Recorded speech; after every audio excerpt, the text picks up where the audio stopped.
안녕하세요. 바로TV입니다. 올여름 오기 전에 재난지원금이 뿌려질 수 있게 될까요? 누군가에겐 여름 휴가비가 될 테고, 누군가에겐 절실한 생계지원금이 될 거고, 누군가에겐 선거지원금이 될 수도 있고, 이렇게 사람들마다 재난지원금에 대한 입장과 용도는 다양할 겁니다. 어쨌건 한 푼이라도 아쉬운 서민들에게는 당연히 적잖은 도움이 되겠지요.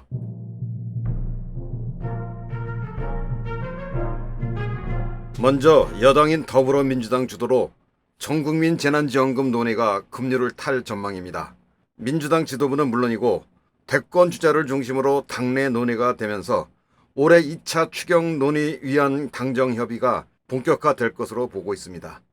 아래에는 언론을 통해서 현재 진행되고 있는 논의사항, 그 배경, 그 문제점들을 정리해봤습니다. 자, 같이 보시겠습니다.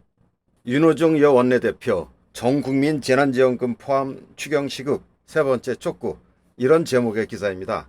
더불어민주당 원내대표가 1일 날에 전국민 재난지원금 지급을 위해서 2차 추가 경정 예산을 빠르게 편성해야 한다고 재차 강조했다는 내용입니다. 윤 원내대표가 추경 편성 필요성을 강조한 것은 최근 들어서 세 번째라고 합니다. 5월 31일에도 추경 편성을 공식화했다는 보도를 하고 있습니다.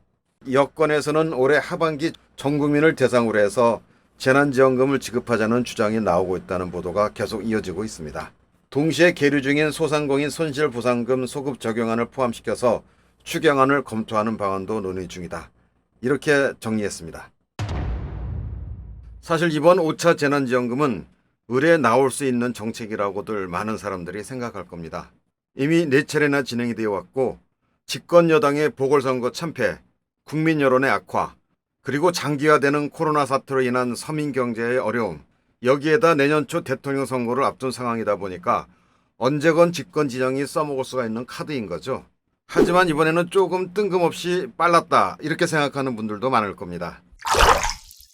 이런 여권의 재난지원금이 거론될 때마다 재정 문제를 들어서 민감한 반응을 보였던 홍남기 부총리의 기획재정부는 이런 여권의 입장에 극구 반대하는 모양새입니다. 2일 정부 당국에 따르면 기재부는 전국민 재난지원금으로 보편지원보다 피해계층에 집중하는 선별지원 원칙을 유지하고 있다는 겁니다. 코로나19 상황에서 수입을 더 벌어들이신 분들도 많다. 모두에게 동등하게 20만 원을 줄 것이라면 어려운 사람에게 50만 원을 주는 것이 맞다. 라는 게 기재부의 입장이라는 보도가 나오고 있습니다. 하지만 이런 기재부의 방침이 과연 끝까지 관철될 수 있을까? 이것은 두고 봐야 할 일입니다. 하지만 여권에서는 올해 세금이 더 잘 거치고 있다, 이것을 강조하는 모양새입니다. 그리고 재정당국에 따르면 수출 호조와 부동산 시장 활황으로 법인세와 부동산 관련 세금이 크게 늘었고 1분기에만 국세 수입이 1년 전보다 19조 원이나 늘었다, 이렇게 주장하고 있습니다. 다음 세 번째, 이번 5차 재난지원금의 규모와 그 지급 시기, 지급 방식, 이런 것들을 보도록 하겠습니다. 이미 계속 언급했다시피 이번 제5차 재난지원금은 전국민 지급 방식이 될 것이다, 이렇게들 보고 있습니다. 지금까지 4차례에 걸쳐서 재난지원금이 지급됐는데요. 맨 처음에 1차 재난지원금은 전국민 지급이 되었습니다만 2차, 3차, 4차는 선택적 지급이 되다 보니까 여러 가지 논란과 비판도 많았습니다. 이번에는 그런 것들도 의식하고 있을 거고 전국민 지급으로 결정될 것이라고 이렇게 보고 있는 거죠. 어쨌건 이 전국민 재난지원금을 지급한다고 하면 슈퍼 추경이 될 가능성이 크다고 봅니다. 국회에서 논의하고 있는 영업손실보상금의 소급분까지 확보해야 되기 때문이라는 거죠. 여기서 잠시 영업손실보상금에 대해서 잠깐 짚고 넘어가겠습니다.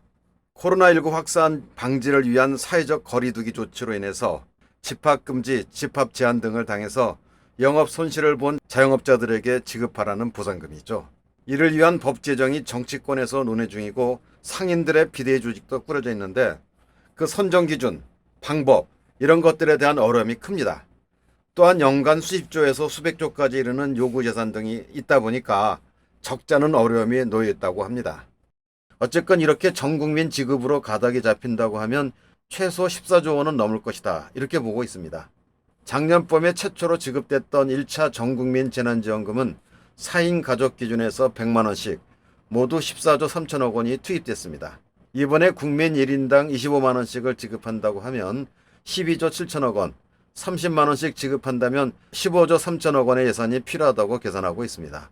여기에다가 손실보상금 소급분과 올해 1차 손실보상금 지급 이후 발생한 추가 피해에 대한 보전금 이런 것까지 합하면 전체 추경 규모는 30조 원을 훌쩍 넘을 수도 있다.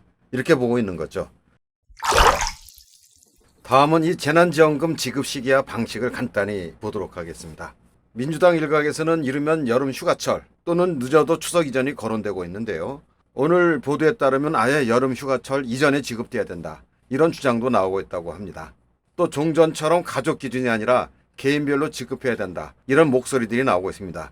물론 지금까지 이 논의들은 최종 결정된 것이 아니라 여권에서 거론되고 있는 내용들이 일정하게 정리돼서 보도되고 있는 겁니다. 하지만 문제는 재원입니다. 올해 세수가 집권 여당의 주장대로 크게 늘어난다 해도 이미 4차 재난지원금 지급을 위한 1차 추경을 편성하면서 9조 9천억 원어치의 국채를 찍어낸 바가 있습니다. 이런 상황에서 이번에 30조 원이 넘는 슈퍼 추경이 현실화한다. 이러면 모자라는 예산은 천상 나랏빛으로 조달할 수밖에 없는 거죠. 그런데 이 보도에 따르면요. 올해 1차 추경 이후 국가 채무가 965조 9천억 원, 국내 총생산 즉 GDP 대비 국가 채무 비율이 48.2%까지 올랐다 합니다. 여기에 현재 논의 중인 이번 여름철 추경을 포함해서 연내 2차례 더 추경을 편성한다면 국가 채무 비율이 50%를 넘길 수 있다고 합니다.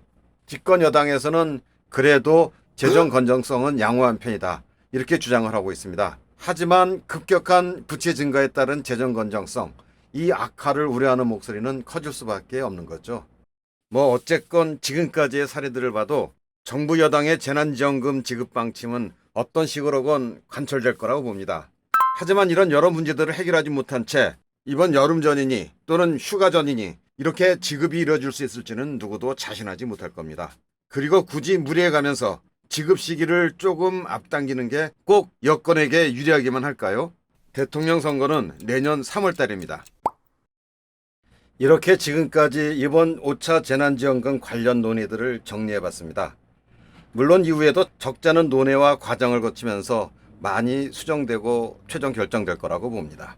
그리고 그간 4차례의 지원금 결정 과정에서 보았듯이 처음 논의보다 이것저것 추가되면서 예산이 엄청 추가되는 것을 보아왔습니다. 결국 경기부양, 국가재정 건전성 이 사이의 문제가 어떻게 조화를 이룰 거냐 이것을 염두에 두면서 이후 진행 과정을 주목해 봐야 되겠습니다. 저희 바로TV도 이후 좀 더 정확한 내용을 전달하도록 한결 더 노력해 나가겠습니다. 지금까지 진행의 바로TV였습니다. 시청해 주셔서 깊이 감사드립니다.